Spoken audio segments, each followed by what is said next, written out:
Welcome to the DFL Breakdown, presented by GrizLeeGear, with your hosts, Lucas Ford and Ricky Epperson.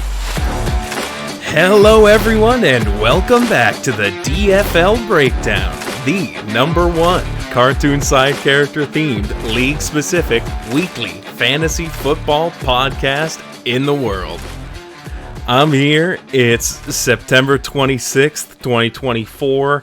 We're getting into the start of week 4. We got a Giants-Cowboys game tonight, but we have a crazy week of football behind us that we have to talk about. And before I get too far into talking about it, I know I have my wonderful co-host here with me as well to join me in the discussion. How are you doing, Ricky? I'm great.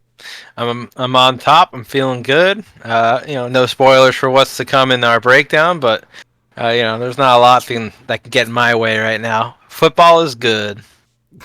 Well, it may have been going well for you, but for some, it has not been, and there's been a lot of crazy action in the league this week that I'm sure everyone is dying to hear about. So without further ado, let's get into our game breaker and start talking about exactly what went down.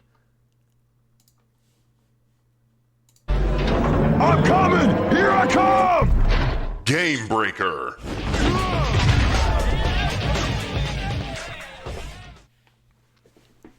All right, we had a couple massive performances this week from a few key players. Jawan Jennings deserves an honorable mention here, going absolutely nuclear in Riley's lineup, but despite that, Riley lost, so didn't really break the game for anybody here this week in the Dimmadome.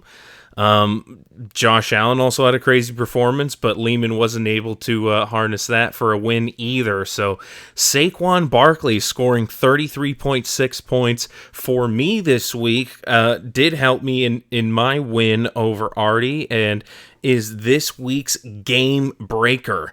Saquon's been going nuts the past few weeks. He had that unfortunate end of the game that may have cost me, but if you're just looking at the numbers, he's been producing like crazy. And I'm seeing an argument that if there was a redraft that happened today, Saquon might be one of the top picks to go because he's just been easily one of the most valuable players in fantasy football. So I've been excited to have him.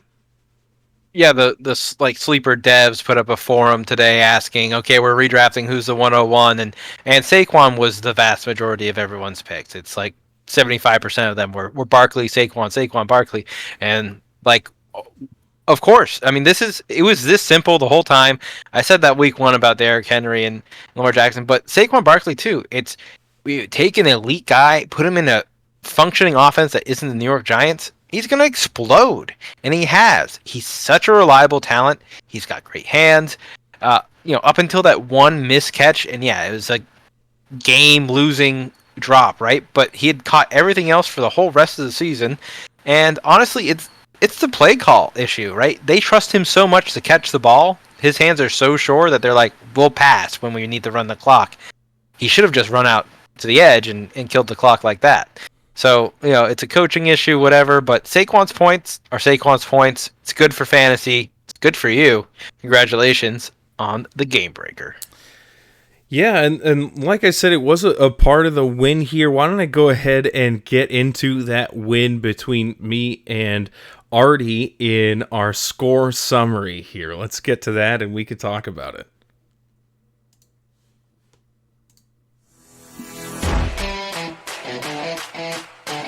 Score summary.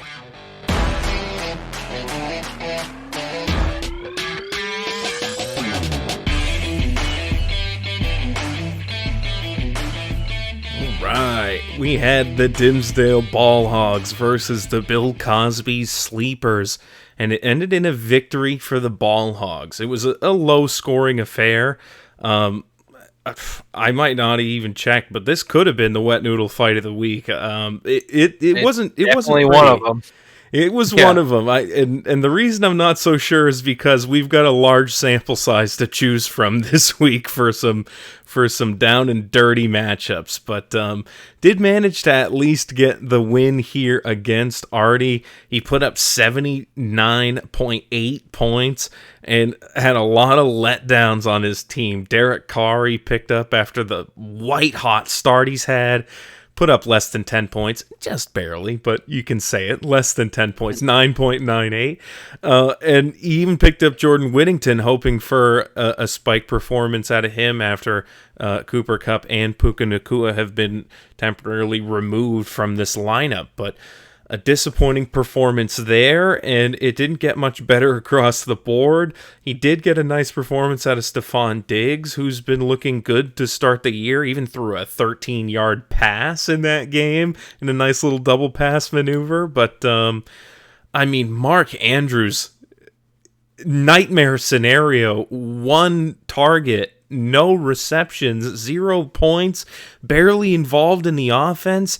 They got their third string tight end out there sharing as many snaps as Mark Andrews and running damn near as many routes. It's bad. It's what do you even make of Mark Andrews right now? Is he even like playable, or is it just done for him?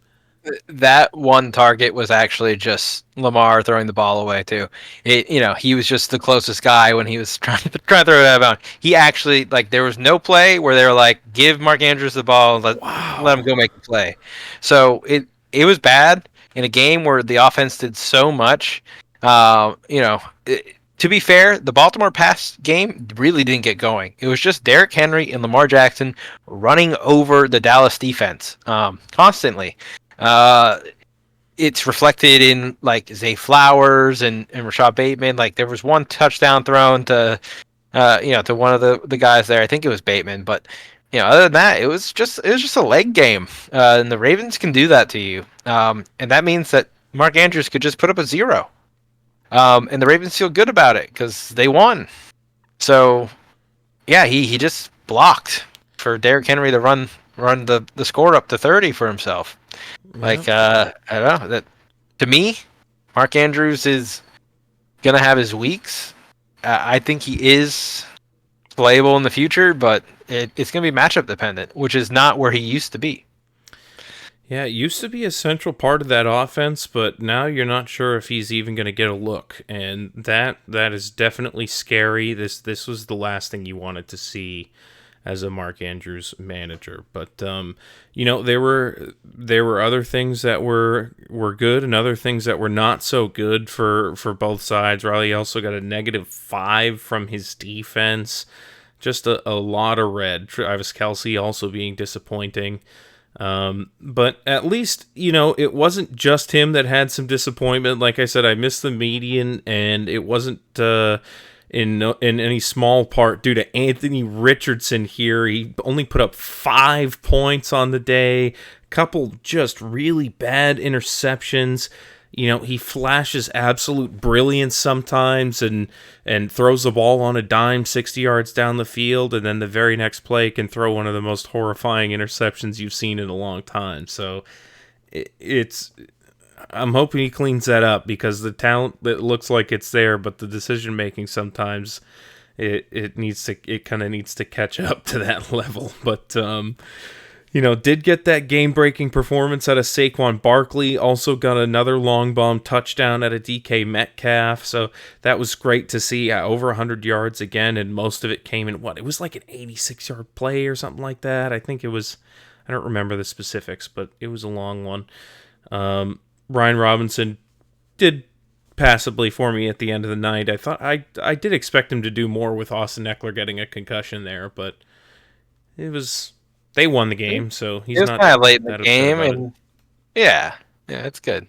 Tank Dell's done as good as he's ever done this season, right? On the rise, he's doing it, man. He caught most of his balls this time, and it's he's just getting warmed up. Didn't get fully embarrassed by Stephon Diggs like I would have in weeks past. So that's My preseason read on Diggs was wrong, and it's interesting to just see that he's He's doing the thing. He's not a diva. He's got the captain's badge on, and like he's just there to help.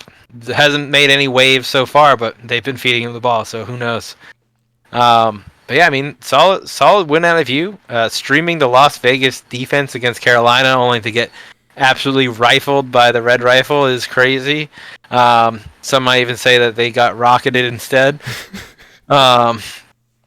All over the place. It was crazy to watch. Obviously, if you're a football fan, you heard about that, you saw that.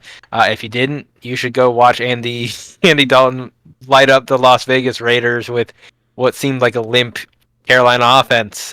Guess what? It's just Bryce Young. He's the issue. Yeah. It only took one game to see it, which is crazy. But hey, great at you. I mean, down here in the special teams area, both of you guys can't be happy with what's going on down there. I think there's going to be moves in the future where some of these guys move, but yeah, that's just not great to see. Yeah, Alukun got injured in the middle of that game, and I needed him to be there. I needed a good performance out of him to get over the median. I wasn't that far off of it here, so it was sad to see him go in the middle of that game, but the Jags were getting blown out, so I probably wasn't going to get much more out of him anyway there. But yeah, solid W for me at least. Got the 1-1 on the week, while Artie gets 0-2. I moved to 3-3, and now he is 1-5. Let's move to a super close matchup. This one was a nail biter all the way down to the end of Monday night here, between the Special Downs and the Women in the Kitchen. And we have to give a shout out to our Waiver Warrior of the week. It's not a player, it's Dylan himself. He put together a team out of 3 waiver guys here. Cam Akers getting the start, Carson Steele getting the start, and I'm pretty sure it's Brian Branch getting the start here. Brian Branch all did great for him and put up the exact amount of points he needed out of all of them, winning 127.88 to 127.26. Just barely hung on, barely cleared the median, and I think that Special Downs really needed this one. It's a huge swing in his favor. The ability to kind of scrape 3 guys from the waiver, put them in your lineup, and just say, hey, like, we're running with it. And they do just enough for you. I mean, Brian Branch with a 15-point performance, that's awesome. Like, the defensive player, like, being the difference maker for you here, you needed every little bit of that. Those running backs are just, almost 10 points from both of them. It's decent. It's all right. Like, he didn't win his matchup with those guys, but at the same time, he kind of did. But big performances here out of his guys, Marvin Harrison and Dalton Kincaid, getting some redemption going on. If you have Dalton Kincaid in other leagues, stay true to it. It's gonna happen. They use him so much, and then they get out to a big lead, and then they're like, we don't need to like use our X Factor guy anymore. Just throw it to Shakir. I don't know. It's weird. I hope Buffalo comes up against some competition in the future, so we can really see them, get stressed a bit and see what their real intentions are for this season. Yeah, I do want to see Buffalo actually play a full game. So far, they haven't been pressed enough to do it. Yeah, Buffalo defense too. I mean, hey. Dylan crushed it this week. I don't know if he streamed the Buffalo defense or if he's had them the whole time. But on the other side of it, Chris wanted just a little bit more out of T. Higgins. A couple of things just didn't go his way. He got overthrown by Burrow once or twice. He almost had exactly what he needed Monday night. Like you said, it was a nail biter. Two really rock solid performances from both these guys. Coming down to the wire. It's one for the books, one to remember for sure. This is going to have large rippling impacts on the league. I mean, the Downs were nowhere near playoff contention before this happened, and now they at least have a shot to climb out. Yeah, man. I mean, it's only week 3, and it's if you start off 0-6, it's extra rough. But he managed to scrape by on this one, and he's working his way back up. Yeah, like you said, massive performances at a Joe Burrow and Zach Moss. Even he almost got exactly what he needed Monday night, but it just wasn't quite close enough. Another super close matchup, and that was really cool to see all the way down to the end there. Mhm. But yeah, it's tough luck for Chris there. He does go 1-1 on that one, bringing him to 2-4, and the special downs pick up the 2 wins and are 2-4 as well. And they have company there. They're definitely not the only ones at that record here. Let's go on to our next matchup where we see another 2-4 team, the Toaster Baths, who just picked up 2 more of those losses this week to I'm Ron Burgundy. It was a tough one for him too. He lost despite Josh Allen just going nuclear on the Jags. He even got a passable performance out of Justice Hill, more than he was expecting there, but a letdown game from CeeDee Lamb where he lost a fumble and really only had 4 catches. And this was a game that the Dallas offense did get a bunch of things going. They got it going late. It was like 20 something to 10 deep into the fourth quarter, and they got an onside kick and were running hurry up offense. So I understand if the ball just kind of gets spread around to whoever and whatever in those situations, but Dak threw the ball 51 times, and only 7 of them went the way of CD. So, I mean, it's disappointing. CD's supposed to be the kind of guy that, like Jamar Chase on the other side, that gives you the ability to kind of stay in races like this, give you 25 points, 10 catches and a touchdown, so that you can compete. So it's disheartening to see that there.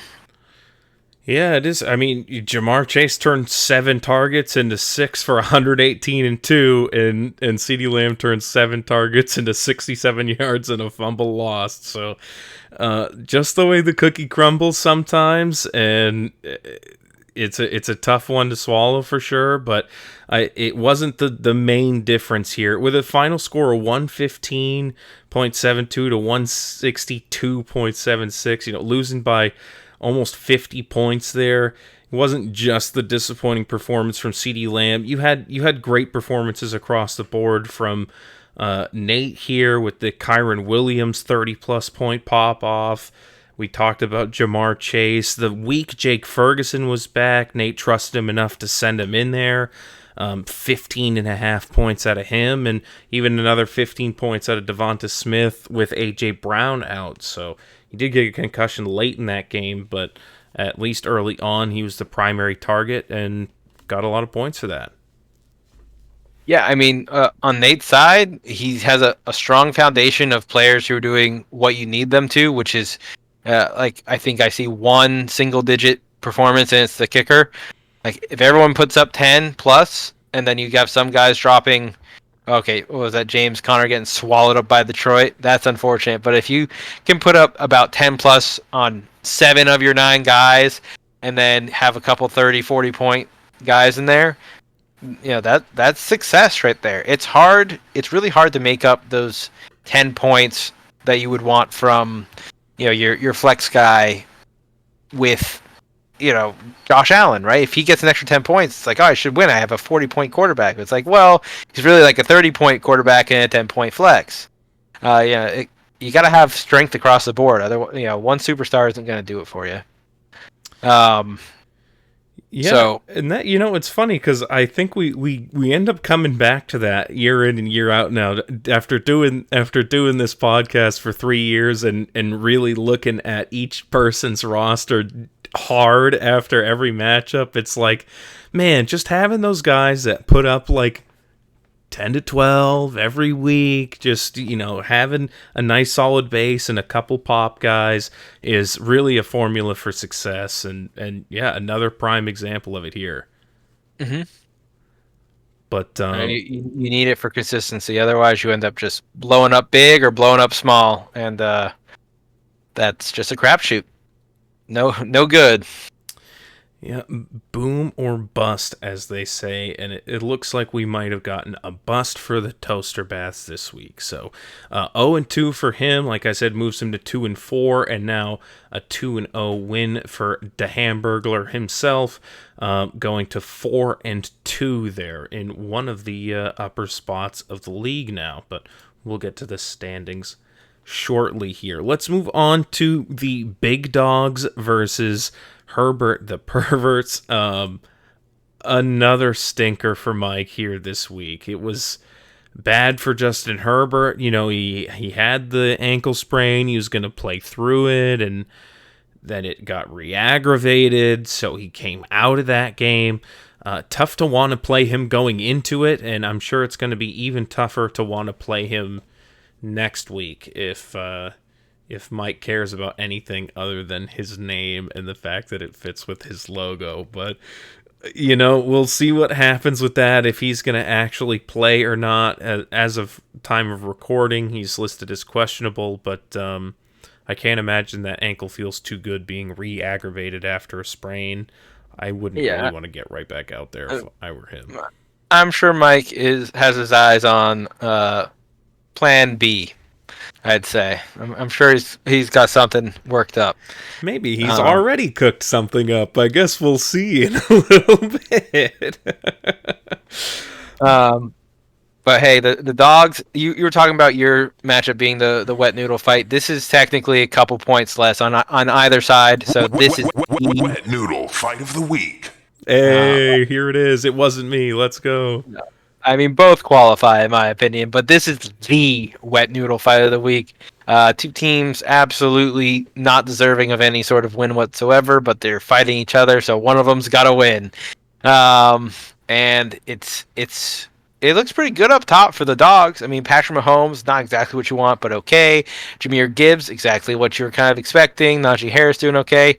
Rashid Shaheed dropped like 2 touchdown passes, I think. Ooh, right off the fingertips. They were right there. And I don't blame him. Everyone's fallen. He's got people all over him. It was an 80-yard bomb or whatever. But, God, they're tantalizing. They were right there.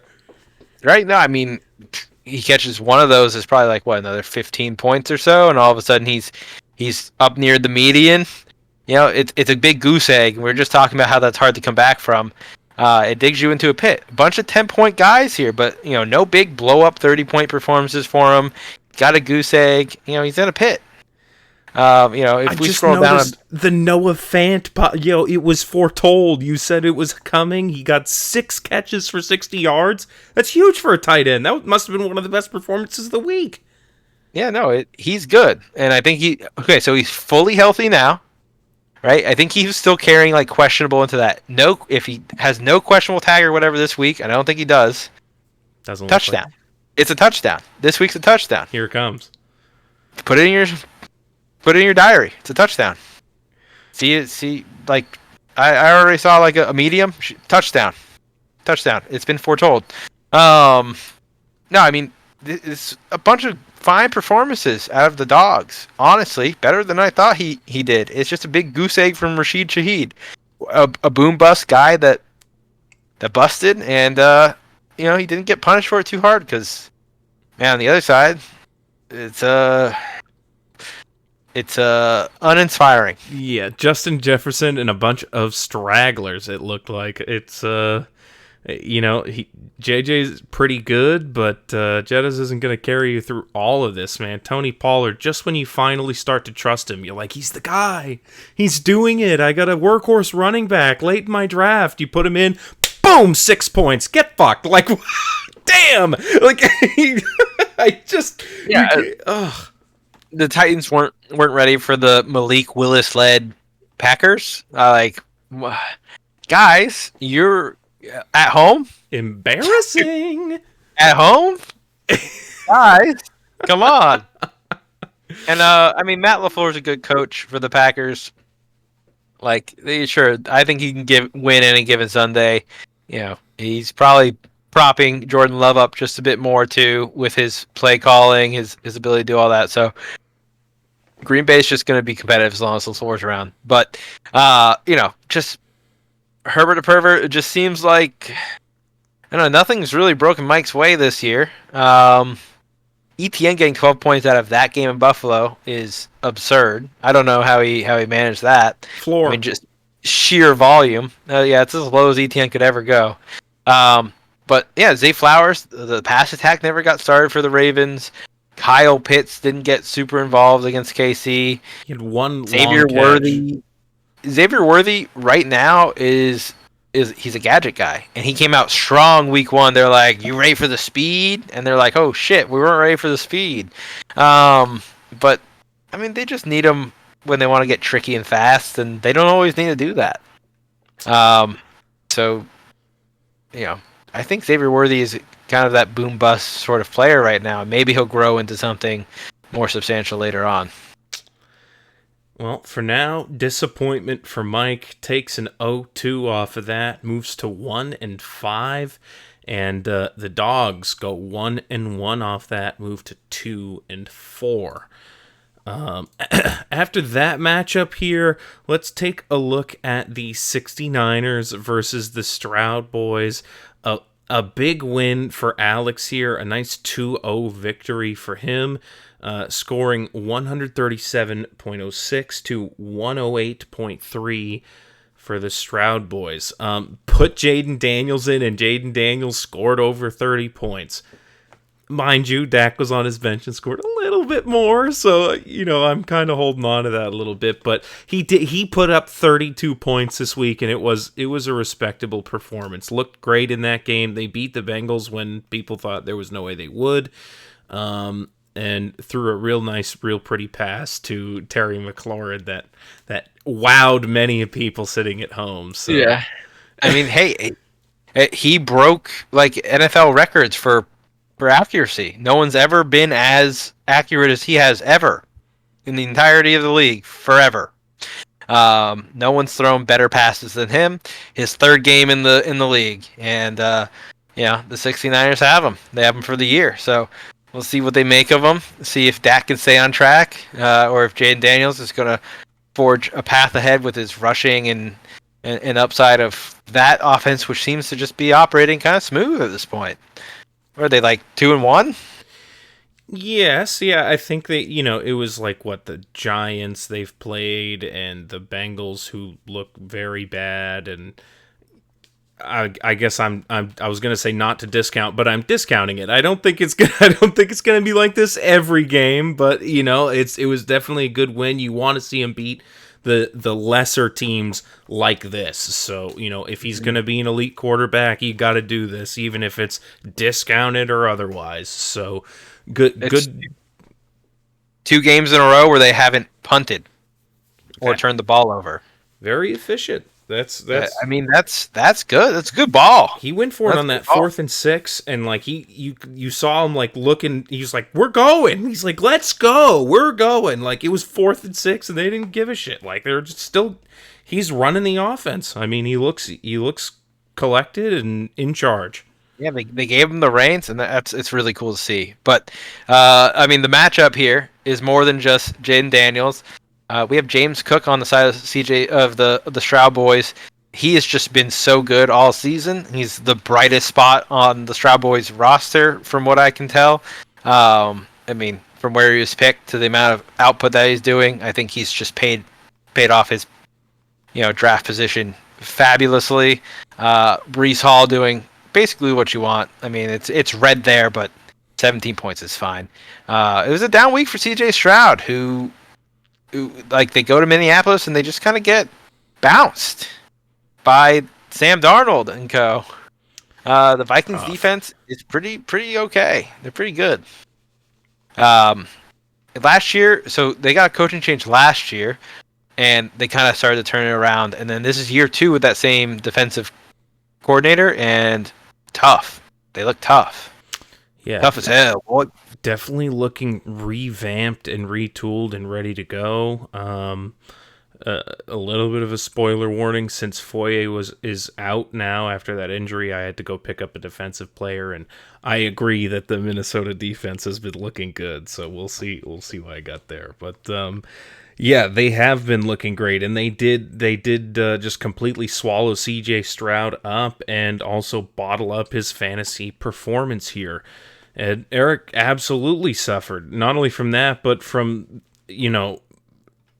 oh my God, so many Jay Williams. I'm losing it. JMO, just having a hard time this week. Only getting 1 reception on 3 targets, and they won that game. He just wasn't a part of this game plan after being such a huge part of other game plans this year. So rough stuff there. Just getting a couple really poor performances out of a few guys, and as we've already seen elsewhere, that can take you right out of a week. It didn't for Alex, thankfully, this week, even though he got 0.3 points out of Ramondre Stevenson early on Thursday night.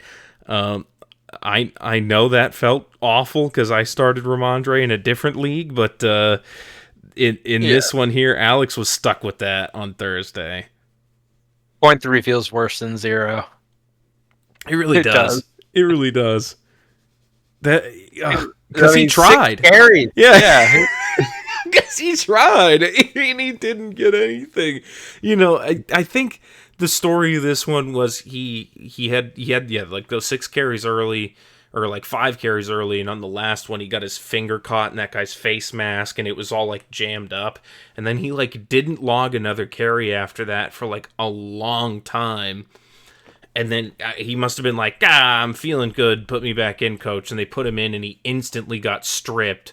And they took the ball straight out of his hands. So it's like, you should have just stayed off with your one point that you had, your 2 points you had before this, man. Like, yeah. It was a good defensive play. I mean, they broke right through the line and just punched that ball right. I don't blame him. He wasn't like struggling with ball security there. I got to stop using air quotes.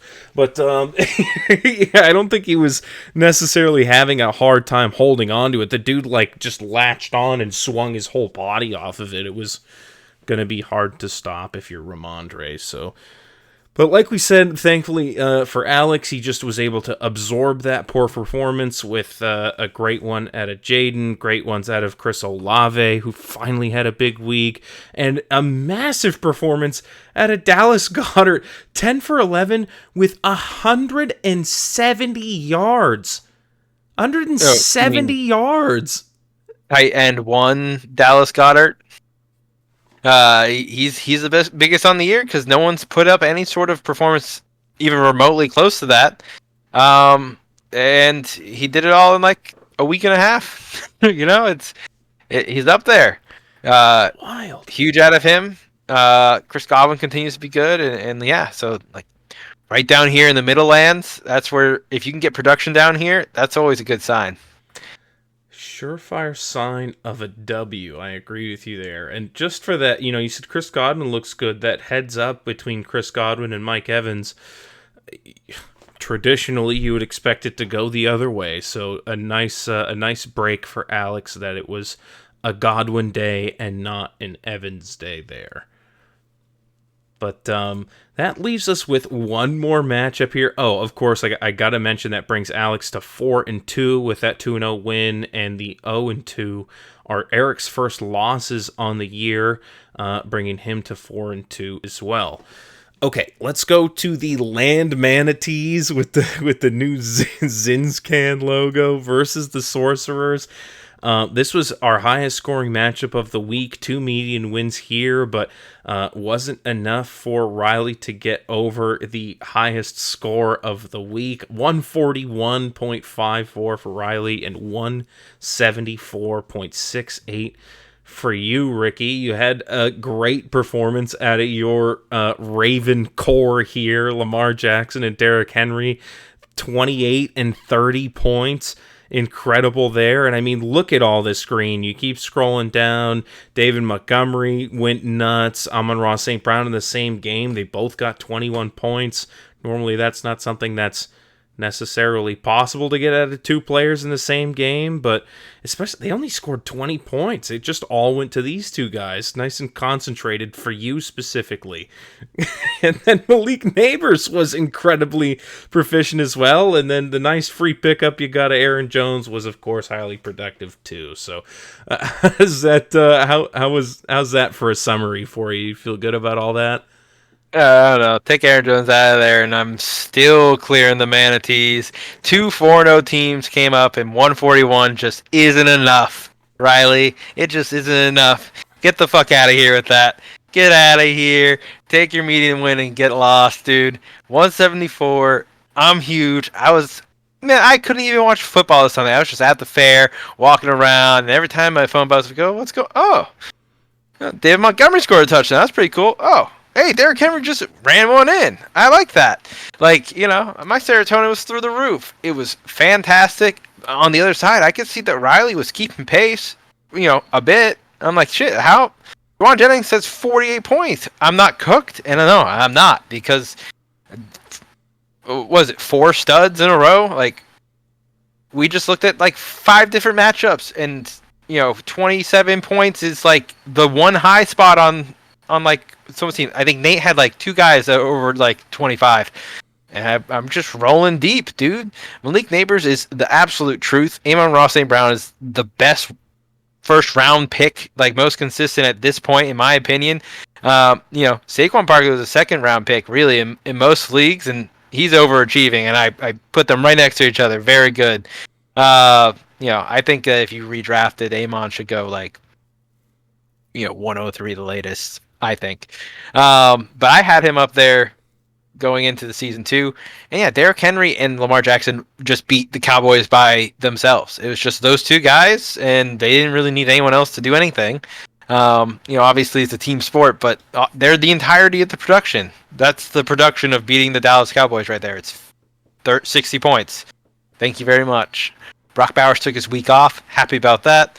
And yeah, we flexed out Aaron Jones there. He front flipped into the end zone, and that about covers my week. Yeah, it was good. He looked great. It wasn't like I said, it wasn't all anything necessarily Riley did wrong. He didn't get the best performances out of Jalen Hurts, Jordan Mason, and even Alvin Kamara. They're not that far off on all of those, but I mean, he got the spike week out of Juwan Jennings that people dreamed of, that people look at their waivers and be like, oh, if only that were me. That was him. He picked him up, put him in, 46.5 points. Crazy. That should be enough. But alas, it wasn't. And it was because, he gets 5.4 out of Alec Pierce, 5.6 out of Sam Laporta, -2 out of the Bengals defense, 5 out of Max Crosby.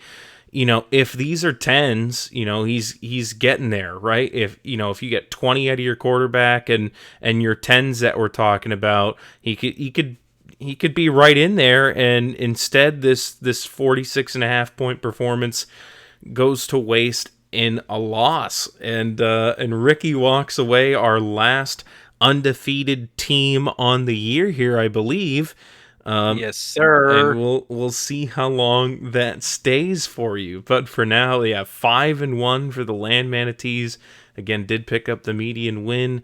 And then 6-0 for you. So that was our matchups this week. And there was a point with year's over, I win. Yeah, year's over. No, there was a point this week where Monday night we had the doubleheader. Both the games were going, and the median race was on. And I sent a screenshot in the chat. There was 4 teams that had exactly 107 points with some change, and the median was also at 107. The race was wide open late into the week. We were all in the chat talking about it, and it was definitely a nail biter all the way down to the finish, especially for Chris and Dylan there, but really for almost everyone involved. So another great, crazy week of football, and it was very consequential, not just to the standings, but to our players' psyches here. We'll talk about exactly how that affected them here, but let's just take a look at these point breakdowns real quick before we move on. You played with 100% efficiency there. You were the most efficient, max scoring, super duper best team in the league this week. Congratulations. Hold on to that feeling, buddy, because I'm coming for it, and I'm sure First everybody place, else is first too. in points for, first in points against. There's no scam here. It's just 100% me being the best. Yeah. Go All right. sorcerers. Well, if the season was done after 3 weeks, you could hold on to that claim, but we'll see how the rest of the season goes here. We did have some missed opportunity from the Stroud boys, I guess, is one of the other notable things to look at from this graph. Could have definitely made up a lot more points there. But other than that, it was pretty fair right down the line, making a nice smooth curve there. So Yeah, there's an Amari Cooper in that gray bar there. mm, A 2-touchdown Amari Cooper. that'll do Losing it. faith in Amari Cooper? Ew, not me. That's not me. You won't catch me doing that. That guy's elite. He should be in lineups. Hope Eric doesn't watch this. Well, we'll see what happens this week and if he ends up deciding to put him in. But let's look at the standings after 3 weeks. Like we said, you're at 6-0, and at the top it's the Land Manatees at number 2, followed by the Hamburglar at number 3. I'm Ron Burgundy coming in at the 3rd spot. We have the Stroud Boys and Eric coming in at number 4. Alex, AZ69ers at number 5. And those are all 4-2 teams at 3, 4, and 5 there. A nice little grouping close to the top. I'm the only 3-3 team at the number 6 spot. The Dimsdale Ball Hogs here. And then we're followed by the Women in the Kitchen, the Toaster Baths, the Dogs, and then the Special Downs. All at 2 and 4, going from 7 to 10. We have Herbert the Pervert last pictured at 1 and 5. And then the Sleepers not pictured after week 3. The Downs have moved up, and the Sleepers haven't scored 300 points after 3 weeks. So definitely struggling. And he got most of those that he does have in week 1. So 2 really rough weeks for the Sleepers, and we'll see if he's able to recover after a dreadful start. And he is 0-6, I believe. So that's gonna be rough for him to recover from. But that's it for our standings here. Let's move into some trades. There was a lot of them this week, and some crazy stuff happened that we have to talk about here. So we're going to get into it. Let's just go ahead and stop stalling and get there. Let's go.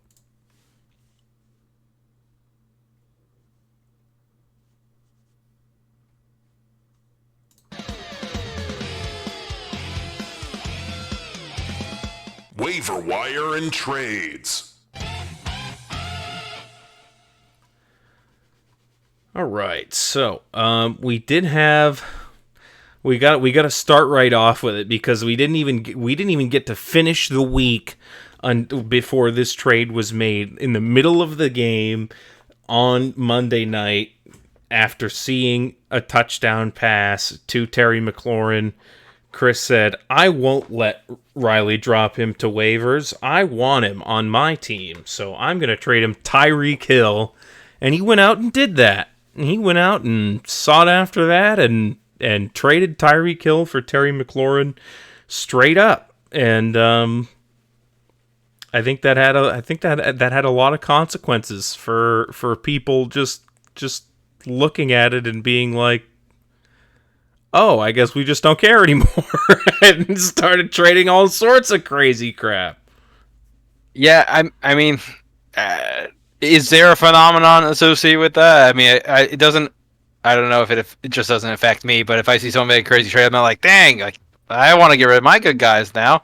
I mean, Chris is no longer a believer in Tyreek Hill. Doesn't think Tua is going to be. Don't think Tua is coming back, or if he does come back, he's not going to be the same. But either way, it feels like Tyreek's ship is going down. He's trying to jump off. He saw something that inspired him in that game, and I believe that there should have been a more equal exchange of value here. Chris wanted to get away from Tyreek Hill. That's perfectly acceptable. You don't have to like Tyreek Hill. I don't really like Tyreek Hill, but you do need to get more than Terry McLaurin for him. Even if you want Terry, it should be Terry plus. And if you think Terry and Tyreek are the same, then even better for you. Get Terry plus and get what you think is an upgrade and an additional piece. That's just trade economics. The market price on Tyreek Hill was not Terry McLaurin. So I understand why a majority of the league would look at that and say, "Oh my God, that's way lopsided. It's bad." But I also understand that Chris believes that that's the case. That he doesn't think Tyreek Hill is going to produce more than Terry McLaurin this year, and it's a belief that he holds to him. So, this is the trade that's standing right now. There's some others that went through that seem to be misguided. There's regret, but both these parties are still sticking to their guns of this is how they want their teams to be, and so let it ride. Yeah, he made it very clear in the chat that we had a lot of discourse in the chat after a lot of these trades and talked about it, and he made his feelings very clear that it wasn't any sort of hanky-panky or background stuff going on, that he just really believed in Terry and does not believe in Tyreek Hill. And even his statement this week, he sent it to me. He said, wildest 24 hours ever in any fantasy football league in the history of fantasy football. Some may not believe Hill is set for a down year, but without Tua, I just don't see the production being the same. And at 2-4, with one being a median win, I need wins now. Daniels and McLaurin will be good, and I'm looking forward to seeing it happen. And if it doesn't, I took my shot, and that's all I can do. Fantasy football is crazy and unpredictable. Yeah, like I said, that's his belief. He saw something that inspired him. He believes in Terry McLaurin and the Commanders now. That's great, and he's disappointed with Tyreek Hill. Again, the value should be more equal to the market, just so that you're getting what you deserve out of your first round pick, for sure. And then you see a trade that happens right after that where the value is definitely much closer. And this is where Riley kind of gets his payday here is, if Tyreek Hill questionable, all that wishy-washy stuff doesn't have to deal with it anymore. Now he has a bona fide stud, DK Metcalf, and a solid running back, RB2 option in Brian Robinson for the rest of the year, for Tyreek Hill and the Bengals defense, which just put up -5 points. So, it's Riley collected. See, Chris should have collected something similar to that. It should have been Terry and an RB2 or something. I don't know if Riley's got the RB2s to throw around, but something should have gone there. Should have been like Laporta and Terry McLaurin, right? That seems much more in the realm. Yeah, right? just something. And you're right. Like this came about because we were talking about it in the chat, and I was like, you could absolutely have gotten more, and had you even talked to me about it, I would have given you this and that for Tyreek Hill. And Riley was like, oh, well, I didn't really want to have Tyreek Hill and deal with it anyway. So he sent that to me, and I was like, who are you gonna drop to accept a 2-for-1? You can just send them to me instead, and that'll be fine. That'll make me feel better about it. And he sent me the Bengals defense. So I was like, yeah, whatever, I'll just take it. But yeah, really it was just DK Metcalf and Brian Robinson for Tyreek Hill, and I still feel good about it. Like, yeah, obviously, like, in the back of my mind, I'm like, man, Riley just collected for absolutely nothing. Just got, like, a great upgrade because he just straight up flipped Terry McLaurin into DK Metcalf and Brian Robinson, which, like, anyone would do. But yeah, like, that's the way the cookie crumbles, I guess. And now I have Tyreek Hill. I do believe in him, and I thought that was a fair trade to make, and so I'm happy I made it. And now I have Tyreek, and I hope he still does Tyreek things no matter who's throwing him the ball. And things seem to, the first trade was definitely a jolt towards going off the rails.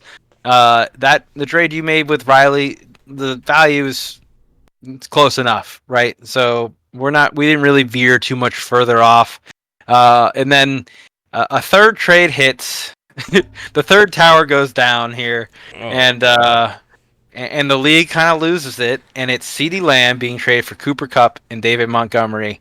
And before we get into it too much, I know that seeing the name CeeDee Lamb like evokes a response of, hey, that guy was taken first in some leagues. Some people drafted him at the 101. That guy shouldn't move, right? Some people think that. They think that the first round pick shouldn't move unless their situation drastically changes, and CeeDee Lamb's situation has not changed. However, other situations within the league with other players, those do change. In this case, Lehman's looking at a team that has Chase Brown as their RB2. He did pick him as his RB2 late in the draft, earlier than everyone else was going to pick him. And it's because Chase Brown was supposed to be like the guy. He's supposed to usurp Zach Moss. And he didn't, which means Lehman's stuck without a running back. And David Montgomery has to be the most consistent running back in the league, in my opinion. And I think Lehman shares that opinion with me. He's in a good offense. He's going to get high-quality, efficient touches. He scores more often than not on any given week. And Cooper Kupp, CeeDee Lamb, if both are healthy, either one of them can do a spike week for you. So he's just pushing CeeDee Lamb into week 7 or 8 and saying, hey, if I get someone semi-close to CeeDee Lamb 7 and 8, but I get to fix my running back problem, then great. That was Lehman and I's thinking as we talked about it. I didn't approach Lehman. Lehman approached me.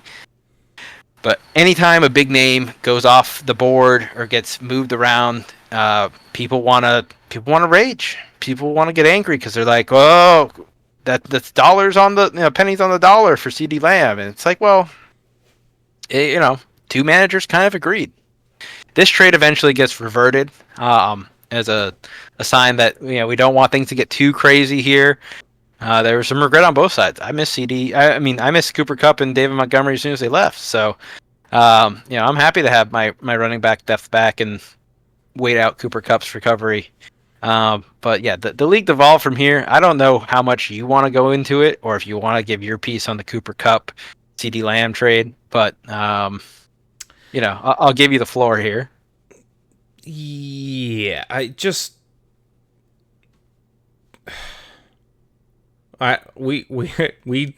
we talked a lot about it in the chat when it happened. I'm sure the guys know how I feel about some of this stuff, but for anyone else who's listening, I definitely didn't agree with this trade when it happened. And I definitely wasn't the only one, but yeah, CeeDee Lamb, one of the few guys whose situation hasn't really changed out of all like the top guys that were taken this year. And Cooper Kupp, I mean, they're talking about him possibly not being back till week 8. So for something that was rationaled as a win now move for Lehman to fix a running back hole, it just, yeah, that's I couldn't. I tried to just live with it. I sat with it, and I was just stressed and just looking at it the whole time. Like I can't let this happen. I can't let it happen. This is not good. This is all screwed. And yeah, there was some rage trades happening in between that. Artie was just selling his whole team, saying that things don't really matter anymore, and swapping stuff back and forth. We did just we swapped like our whole teams around and did crazy trades for a little bit in here. I think Artie was just kind of doing it as protest. There's been a couple times where we've done a trade swap even before you guys did Aaron Jones and Brandon Ayuk last week. So I thought we were just having a little fun with it, which is why I was accepting these. But then I sent the swap back, and it didn't get accepted for a good amount of time. And I was like, oh God, it's all screwed now. It's all screwed up. And I was having a small meltdown while everyone else was either raging or arguing. It was madness, right? Like, okay, the Brandon Ayuk, Aaron Jones thing was very precise airstrike on Luke just to make him go wild for a few minutes. But this was just like pouring gasoline on a bonfire with the Jonathan Taylor stuff. I mean, it's a mood killer league wide to see that kind of stuff devolve. In my opinion, my favorite part was that JT's the biggest piece he can throw around to make a stink. Well, nature's round, yeah. I don't know. At the end of the day, you ended up with like a super team, but it didn't feel good to look at, and I totally get that. I think that people think that if you get good guides, that's all that matters. But I mean, ill-gotten gains don't actually feel good. There's a bit of regret in there. I know people might look at me and be like, Ricky, shut up. You have ill-gotten gains all the time. I disagree. My gains are very fairly gotten. Anyway, I mean, the league seems to have been restored. The Tyreek trade is going to ripple out, I'm sure. I mean, I feel like I'm hoping that it doesn't come to bite you in the ass now, but I thought for sure, I'm with Chris, I think Tyreek is taking a nosedive here. I was hoping that the Zins were going to feel the sting of buying a guy that is supposed to be good, but isn't going to be good. I can't remember the name of the guy. The first year I played, it was a running back for the Cardinals. It's like David. No, not Montgomery. It's like David something shit. But like he was the 101. He came in and everyone was like, "Yeah, you have to have." Oh boy, it was not David Montgomery. It's someone that disappeared.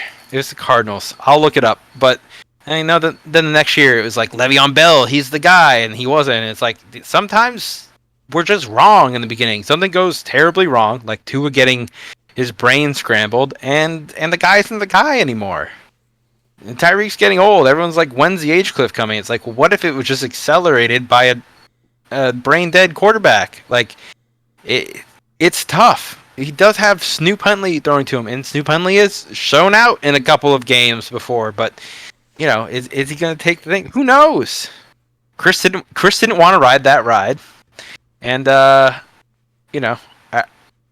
I feel like Riley getting the value for Tyreek Hill after trading for him is kind of double dipping and being like, well, I traded low on him and then traded high on him instantly, and that feels really good for the Zins. DK isn't going anywhere anytime fast. Yeah, I mean, yeah, that sucks. But the person who was really cheated out of it was Chris, and he's happy about it. So I guess everybody wins. That's right. Hey, if you trade with someone and they're happy about it, that's all you need. If everyone else is mad about it, then I don't know. Be more active in the trade group. I mean, just I'm not seeking out these trades very heavily. I think people just know I'm available all the time. But I have people in my DMs that want to trade me things, like Lehman's idea for CeeDee Lamb. I don't know. People were saying things like, at some point I was supposed to go, whoa, Lehman, I think you're overpaying here, bud. Let me give you some more guys. Who in the league's doing that? If you're doing that, then yeah, you're gonna think I'm scamming everyone, I guess. Hey, I wouldn't want you to give me a good guy for my less good guys. Like, personally, I think the trade's more even than anyone else does. But that's besides the point. I believe in my guys. That's the issue with all the trades, is people believe in their guys until they don't. And then Chris does it, and all of a sudden it's like, I don't even want him to be my guy. Get him the fuck out of here. I don't know. I respect that in a way. But milk it for the value that it's worth, at least. Yeah. That's my spiel. Yeah. All right. Well, I've stressed about these trades enough, and I don't want to talk about them anymore. So let's move on from those here, and just talk about some waiver moves real quick. We did say that there were a few to be had. This was the 25th waiver run. You and I both put a claim in for Braylon Allen. We liked what we saw out of him in that Jets game. It looks like he's just kind of part of the offense. He's working himself in more and more. Looks explosive, big, bruising running back, and that sort of style is making a comeback. So he's looking pretty good, and I don't think it's anything to worry about Brees for, but he's got his own spot. He instantly wins a role right next to Brees Hall. Like, he comes in and goes, hey, you, Brees Hall, who are so good, the team can use me, and I can be almost just as effective, if not just as effective, and you can take a break. It's good for both of them. It's good for Brees long term. It's good for the Jets, for sure. And, I don't know, as long as Brees Hall keeps on, if they're both effective, I think it's just good. Right? It's the same thing with David Montgomery and Jahmyr Gibbs. Those are two different styles of backs, in my opinion. And Brees Hall and Braylon Allen are closer to each other. Although I guess Brees Hall would be more the Jahmyr Gibbs and Braylon Allen would be more the David Montgomery type, size-wise and stuff. But it works. It's good. It worked all last year for the Lions. It's so far so good, working again this year. There's no reason why it can't work. Like the Kareem Hunt, Nick Chubb years in with the Browns. They were both startable guys, and yeah, if Braylon Allen keeps carving out a role for himself like this, there's no reason he can't be a startable producer as well. So yeah, like I said, I was definitely interested in him. I picked him up in a couple other leagues. You got him here. It was me and Lehman, I think, went in on him. Yeah, and you were able to snag him there. So if you have any running back holes in the future, Braylon Allen may be in your lineup. We'll have to keep an eye out for that. We had Michael Wilson being added to the sleepers. It looked like he had an open spot. Might have just moved someone into the IR. I didn't do enough research to know that ahead of time, so we're just going to glaze past that a little bit here. I think it'll be more notable if he starts him. Sam Darnold coming in for Herbert the Pervert. We alluded to this a little bit when we talked about Justin Herbert's fate in that last game. I didn't put a claim in for him here, but I've been eyeing it. He's been producing very well. It's shocking for anyone who's been watching football for the last couple of years. It's hard not to look at S. Darnold and just think, ew. But no, he's doing great, and it might be exactly what Mike needs here. I'm honestly very happy to see him make the move, and hopefully this is something that leads the perverts in a positive direction.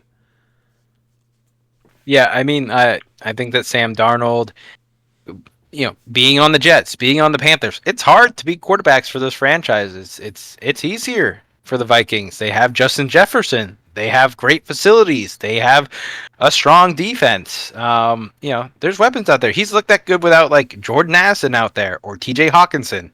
There's definitely room for him to just continue to do what he's doing, which is great, or do even a little bit better. I don't know.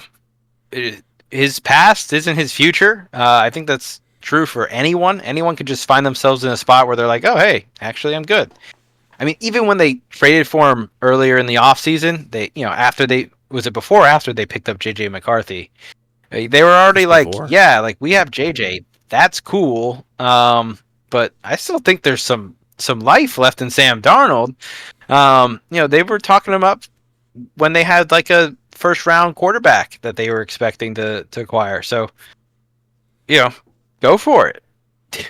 Hey, if I had to start Herbert or Darnold for the rest of the season, I would pick Darnold at this point. Hey, honestly, me too. So good for Mike there. A nice needed ad for his team. Lehman had a nice little triplet of ads here. Dropped Tyler Lockett, Ezekiel Elliott, and Alec Pierce to pick up Andre Yosivas, Darnell Mooney, and Cole Kmet here. Not Kate like on. A monster. Cole Kmet here. So a couple ads for him there. We'll have to see if they make their way into the starting lineup for him, but has seen enough out of Lockett, Alec Pierce, and Ezekiel Elliott to move on. I think yeah. that's going to get the start over Laporta in the coming week, if any of them. Yeah, he said he was going to be dropping Laporta to waivers, even nicknamed him "Get Your Waiver Claims Ready," but not only won't drop him, but won't trade him and won't do anything with him. So I don't know what's going on with that, or... Well, you can't get him to move his guys unless you're going to give up your first round pick. Yeah, that's right. Exactly. Anyway, a nice little kicker swap for Lehman. Also swapped out. He's a defensive guy. I think later in a free agency move, he swapped Keon White out again for a different guy. So we'll just have to see who he ends up starting there. But yeah, that's all of the waiver wire ads, and we definitely had enough trade talk. So why don't we go ahead and get into week 4 here, get into the exciting matchups of the future that are starting tonight here. Let's get into our projection preview.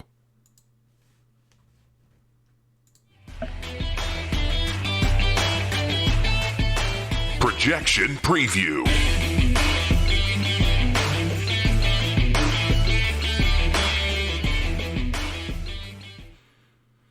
All right. I grow tired of starting with me every time. Feels selfish. Let's start from the bottom and go up here. Let's look at Bill Cosby's sleepers versus Herbert the Perverts here. He does still have Justin Herbert in his lineup at the moment, but those waiver claims just ran through, so I'm sure he's going to put Sam Darnold in there instead. The sleepers still running with Derek Carr, hoping that last week's poor showing was the outlier and not the first 2 weeks of good showings. We've seen bad stuff out of Derek Carr before, so he's hoping that wasn't a return to norm here. But there's like 20 points on Shaheed's fingertips that game, so true. Yep, if that, he connected on those in the first 2 weeks and didn't quite connect in week 3, and that could very well be the difference here. If that's a big part of their game and he continues to do that, then those guys both could be producers. But if not, then we might see more of the goose out of Rashid Shaheed and more of the 10-point performances out of Carr. We got Chuba Hubbard getting fired up here. I don't know if he made it into the lineup last week, but he had a great week here. That revitalized Panthers offense looked night and day compared to what they had been, all because an Dalt took over instead of the young quarterback that they had before.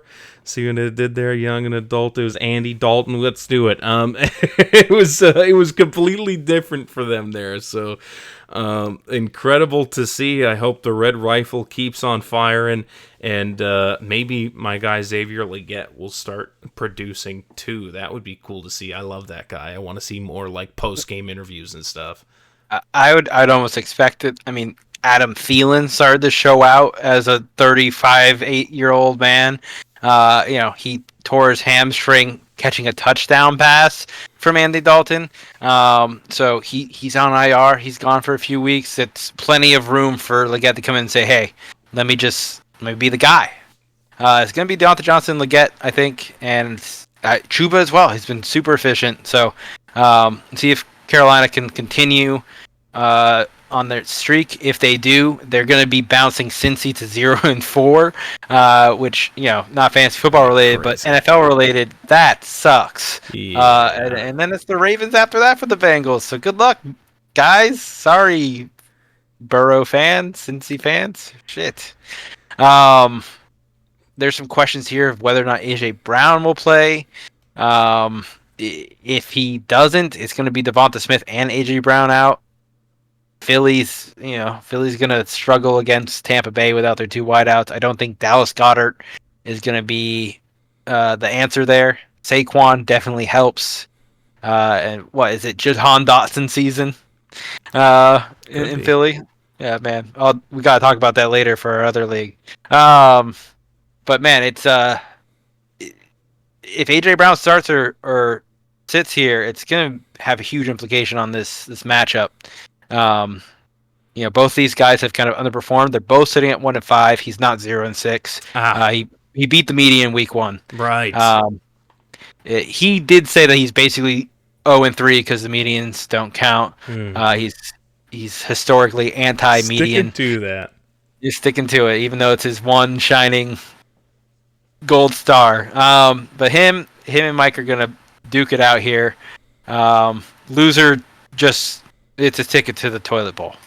So yeah, you might be on that one way if you go, especially if you go 1-7, and if they both dislike the median so much, then I guess they can just both miss it this week, and that'll be fine.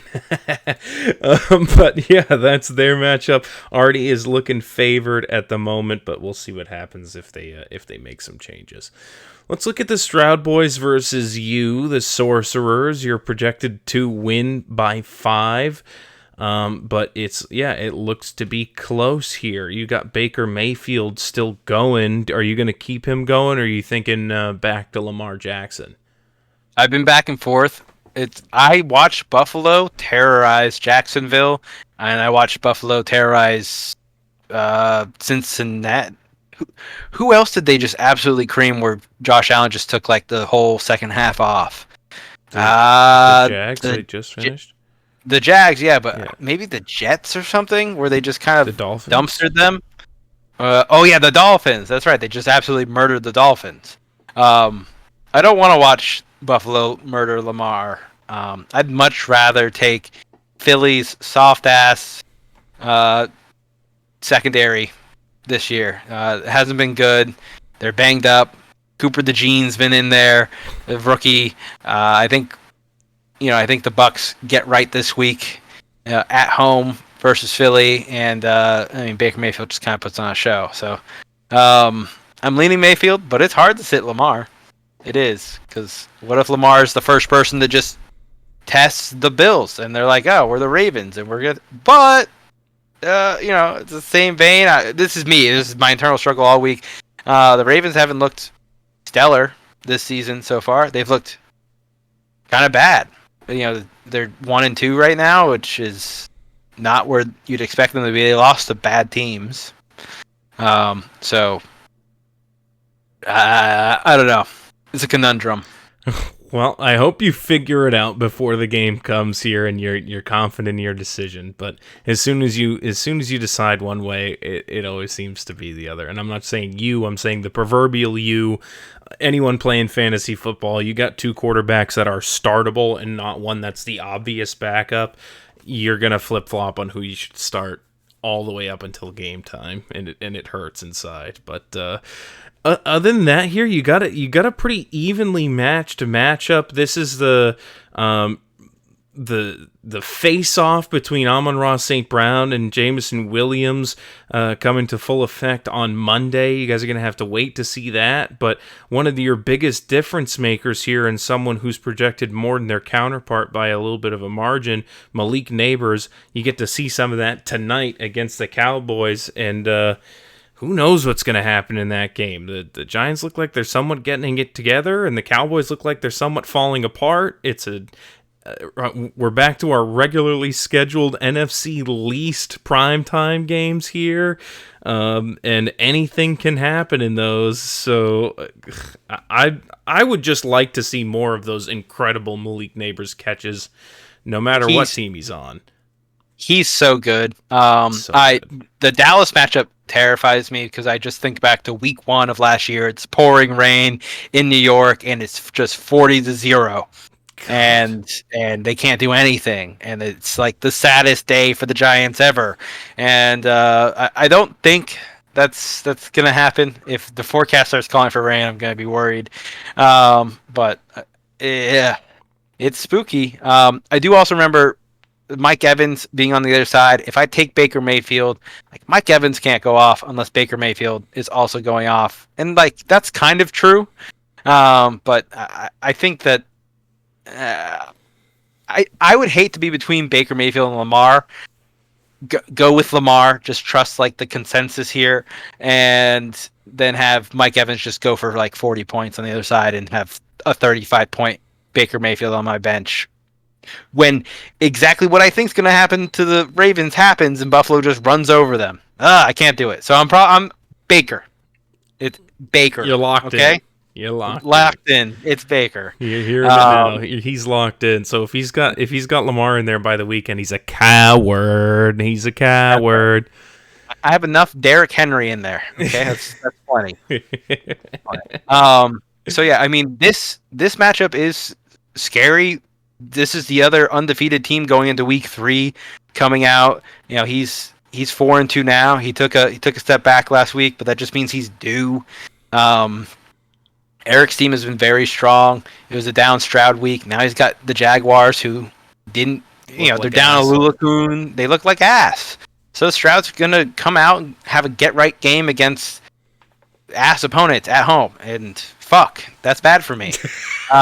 Just fully realizing it as you're putting it together that's what you're in for. Yeah, and then down in our flex, we have more Monday night shenanigans going on. Yeah. David Montgomery versus Charbonnet, which have 2 running backs going at it. God, you guys are going to just be, every single time the ball moves Monday night, you guys are going to be glued to your seats looking at it. Well, you say that, but there's definitely a chance that this is such a big blowout that, on one side that, like, my team's just put up and put up and put up. So, like, eventually we're going to have an off week. Like, it happens. Or maybe Eric's team is full of pretenders. I don't know.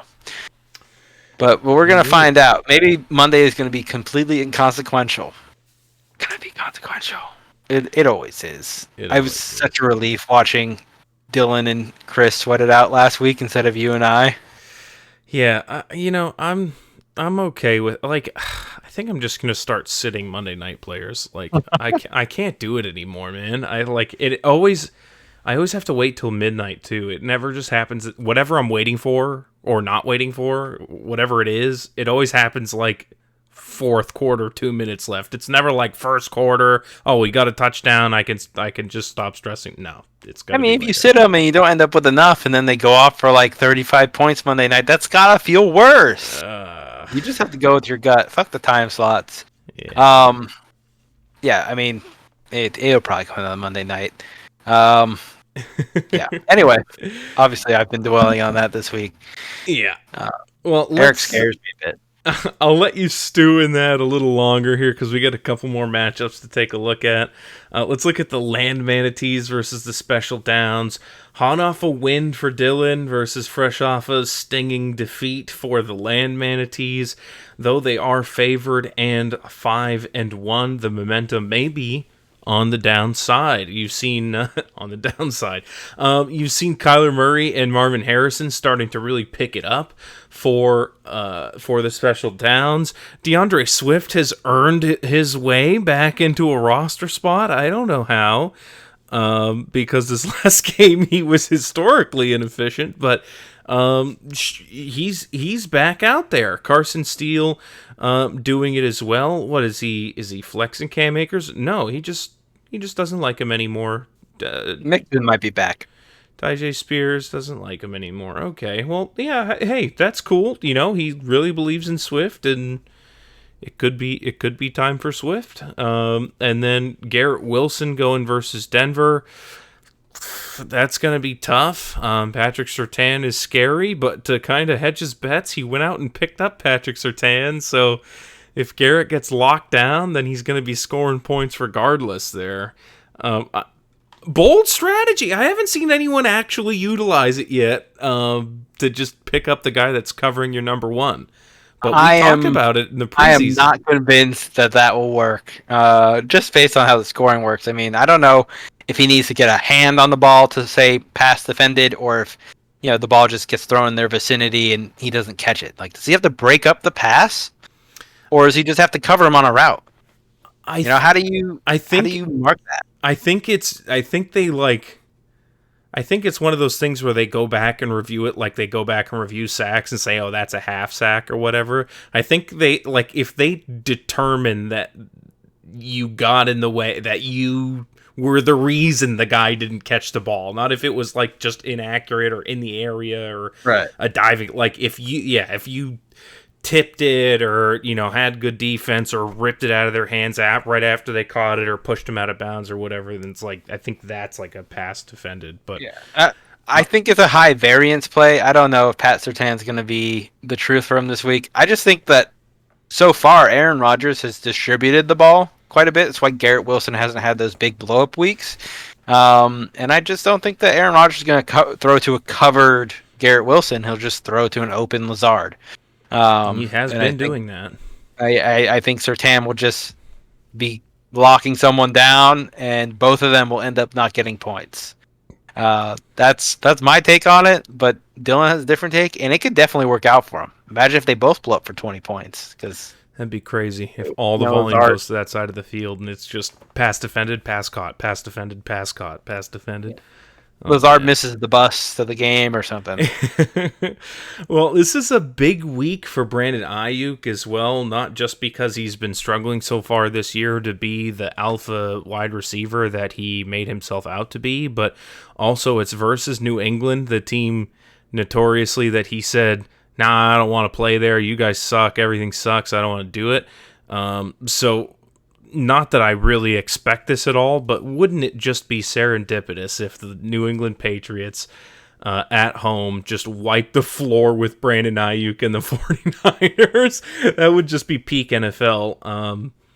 I don't seriously think it has a real chance of happening, but God, do I hope it does anyway. I mean, Purdy looked really good last week, and he looked good throwing to Juwan Jennings. But I don't know. I don't think New England goes to San Fran and says, we call game.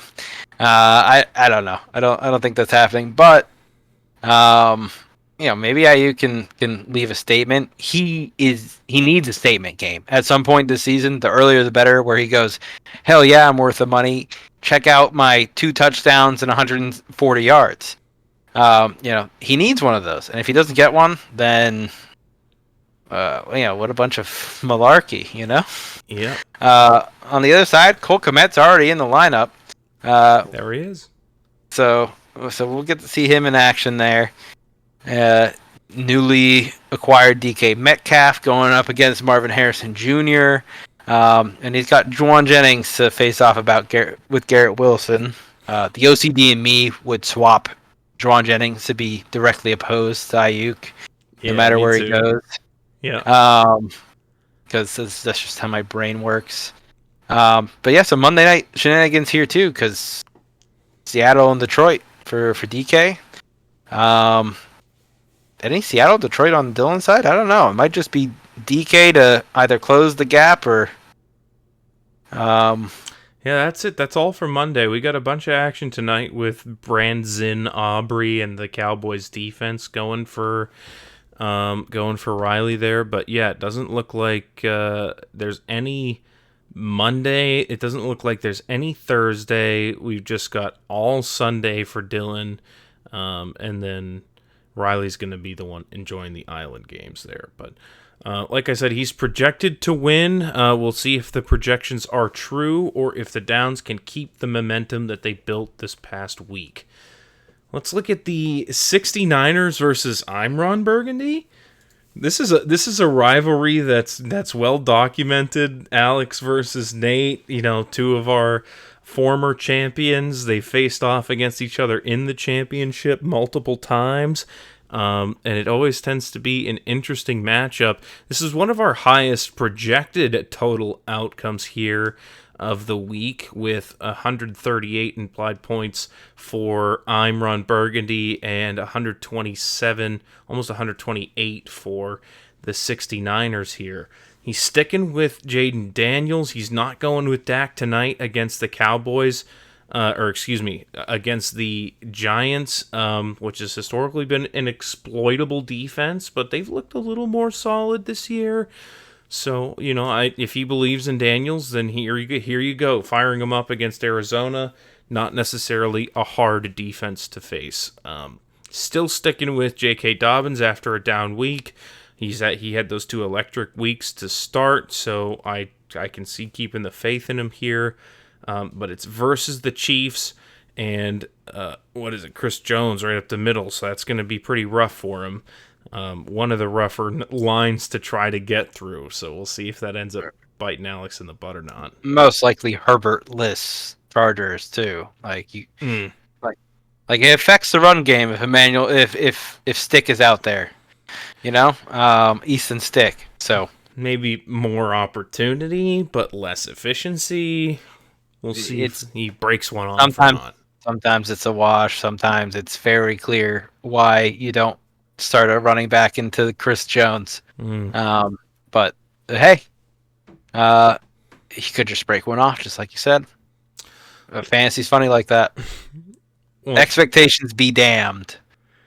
That is true. Well, for my case, especially because I've been starting the Chiefs defense since I drafted them, I'm hoping that is true and that they just stuff him at the line and that Easton Stick doesn't get it done. But for Alex, he's looking for J.K. Dobbins to produce alongside Bijan Robinson as his two running backs there.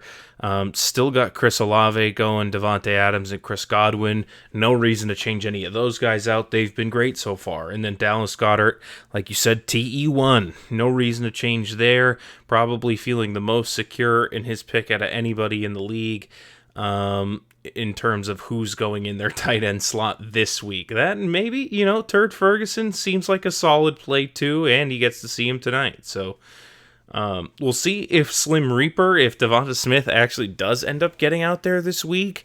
He's got him slotted into his lineup for now, but if it doesn't end up being him, he might end up looking at Devin Singletary or perhaps Jordan Addison, who's possibly coming back this week as well. It looks like, again, it's a 4-2 matchup for these guys here. The record is tied, and these guys have fought each other many times before. We'll see who comes out on top this one and retains that winning record, or if one of them possibly drops to the realm of 500 here with a 2-loss week. All right, got a couple more matchups here. We've got the women in the kitchen versus the dogs. Chris versus Corey. He's going to get to show off his new scary Terry in the flex slot there. Turned his wide receiver 1 into a flex. Very nice. And then it's got Khalil Shakir going, who he's renamed Allen's number 1.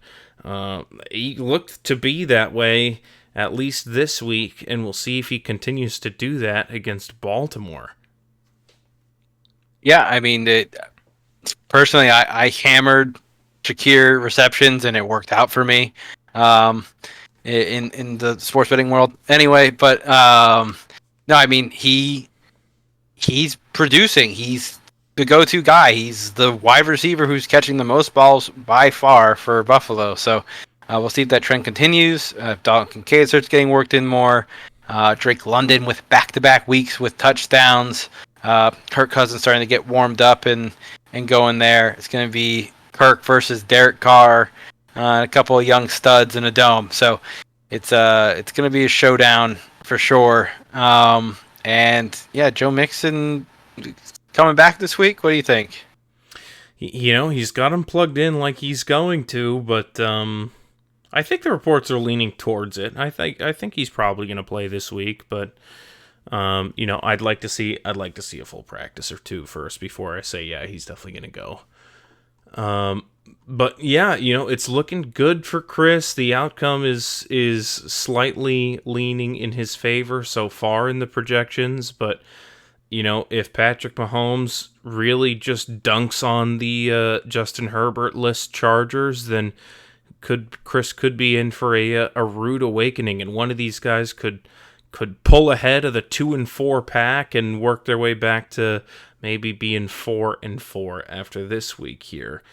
Corey's still hoping his Steelers just turn it around, man. They haven't really done too much crazy stuff for him. I know people who drafted George Pickens had high expectations for him, so they're just getting warmed up. Indianapolis will be a lot easier, I think, on them. They'll have more opportunities to have the Bucs. Anthony Richardson's going to turn it over so many times. And, of course, you have Noah Fant there. He's guaranteed for a touchdown this week. So that's already one tally on the side of the dogs. There it is. Yeah, he's gonna at least take that to it and hope that helps here. But in any case, we got one more matchup to go. It's my matchup here versus the Toaster Baths. Lehman and I squaring off here. I'm at 3-3, him at 2-4. And I'm hoping to get into the positive column, or at least have 1 week where I don't go 1-1. I've been 1-1 in every week so far. But last week was my first actual matchup win. I'd like to get them both at once here. That week 1 Anthony Richardson performance has me, you ever see that Wolverine meme where he's laying in the bed, like touching the picture? Like that's that's me with like week 1 Anthony Richardson. But yeah, week 2 and 3 Anthony Richardson has not been nearly as exciting of a time. And to compete with Josh Allen, I'm gonna need the good version. So hopefully I get that out of him. Last week it would have been better to start Caleb Williams. So that's kind of eating away at me inside a little bit, but I got to stick with A-Rich here. That's my guy. I think he's going to do it against Pittsburgh, even though it's a bad matchup. That's just how it goes sometimes. Everything tells you no, and then that player explodes. So I'm just looking at this, and I'm like, man, I know people are panicking about Anthony Richardson right now, and they're going to drop him, and that's when these guys explode. So I'm going for the counter logic on this one, and just hoping that he puts up 30 versus the Steelers. Yeah, I mean, I think he could. I think he's either going to bottom out, or he's going to turn it all around. It's another one of those high variance plays where, if he just throws 2 80-yard bombs to Alec Pierce, then fantastic. And if he doesn't, then fuck. Gets picked off instead. So, I don't know. I'm with you. If you're looking at Josh Allen across the board, feels like if you want to get 40 points, you're probably not getting it out of Caleb Williams. You're going to want to get it out of Anthony Richardson. But I don't think Caleb Williams gives you anything less than 15. So, I don't know. I'd look at the rest of the team and be like, hey, well, I guess for you this week, right? You're at 3-3. Lehman's at 2-4. Lehman is trying to crawl out of the depths, and this is where you really every year. This is where you need to really come and start to separate from the bottom of the pack, because you don't want to get stuck down there with them. That's where I crawl out of every year. It's never fun. This is my first time being up in the upper echelon of things, not fighting like dogs down there in the 2-4, 3-3 pits. You're all alone at 3-3, which means you could be all alone at 5-3 with a couple wins here. So it's kind of an important week. No stress or anything, but this is kind of where you get to pull away and truly cement yourself in the top 6, and say goodbye to the toaster baths of the league. Well, I talked about avoiding Monday Night Heartbreak, but I won't be doing that. Look, it's Dolphins. I won't be avoiding the Monday night this week here. We got another doubleheader. Yeah, it's the Dolphins Titans, and then what? It was that we were just talking about. No, not the Bills game.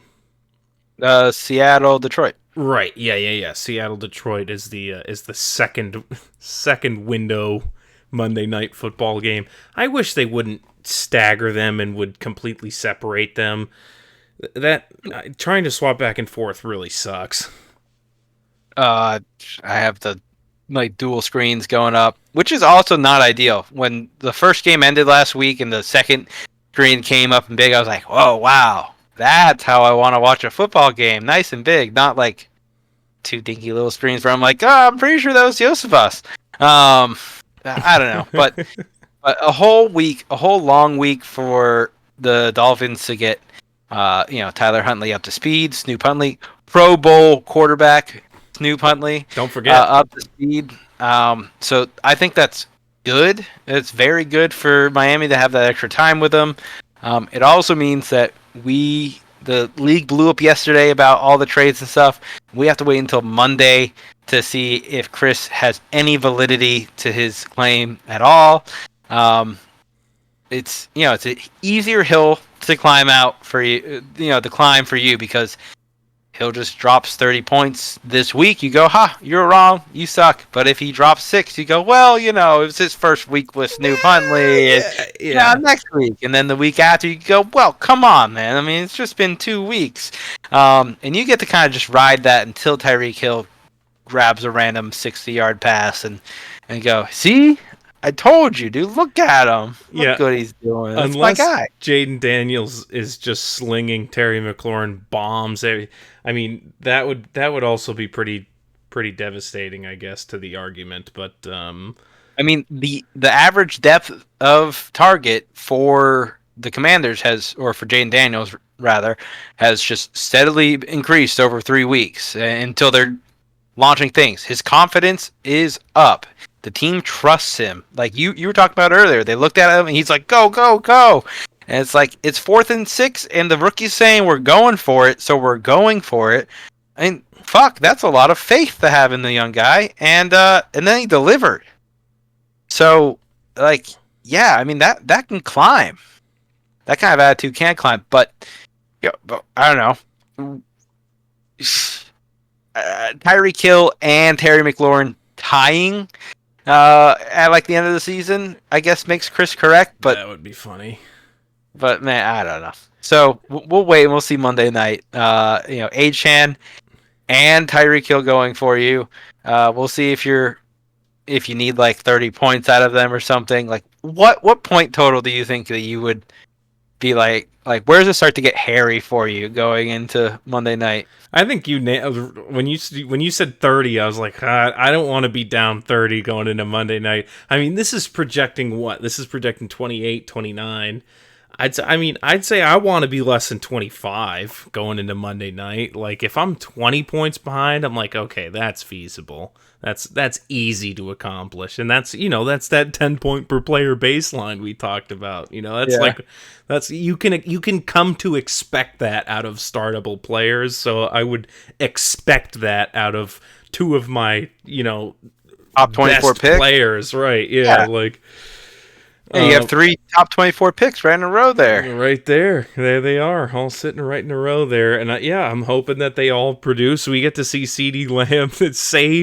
We saved the little lamb for the toaster bats, and he's got to stay on his team and play against the Giants tonight here. I cannot wait for David Montgomery to have been the difference maker in this match. Oh, man. And I can be like, blah.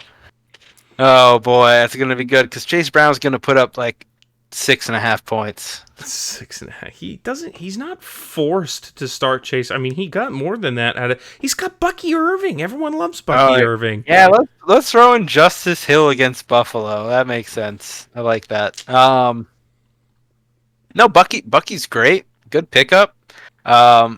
If you don't have him in your leagues, you should go get him. He's gonna be pushing Rachaad White for his job. He's been more efficient. He's less injured. He catches the ball really well. He moves well.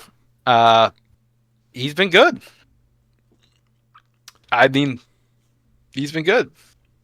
Yeah, I'm very excited about it. I like Bucky Irving a lot, and I thought he had a lot of potential coming in, especially being a pass catching sort of guy. So to see him getting work and kind of carving out a role for himself this quick is definitely interesting. But yeah, I'm almost hoping for my sake he doesn't come in and I don't have to play against him. But Lehman, if you're listening, do it. Put him in. Yeah. I'm projected to win just by a hair here, by 4 points, and I'm hoping I hang on to that and continue onward here. But that's going to be it for our matchups. That's it for the trade talks. That's it for week 3 and on to week 4 here. I'm excited to see it. Another amazing week of football. Like Chris said it himself. It's been a crazy day, a crazy week for us all that I'm sure we're happy to be past. But But I love all the lads, and I wouldn't trade it for anything. So I'm happy to keep doing it here and keep on keeping on into the next. What, we're like 20% of the way through the season now after like 3 weeks. I think it's like right about there. So we're about a fifth of the way through, maybe a little bit less. I think it's like 17% or something crazy. So anything could still happen. What do you got? Any closing thoughts for us, Ricky? I mean, of course, it's Ghost Sorcerers, and it's also just get shit on your ass. Shut the fuck up. All right, you're getting played out. Well, hey, everyone, thanks for listening again. Love you guys. I'm sure we'll talk to you soon. Enjoy the game tonight. Peace out. Thank you for listening to the DFL Breakdown. Tune in next week for more.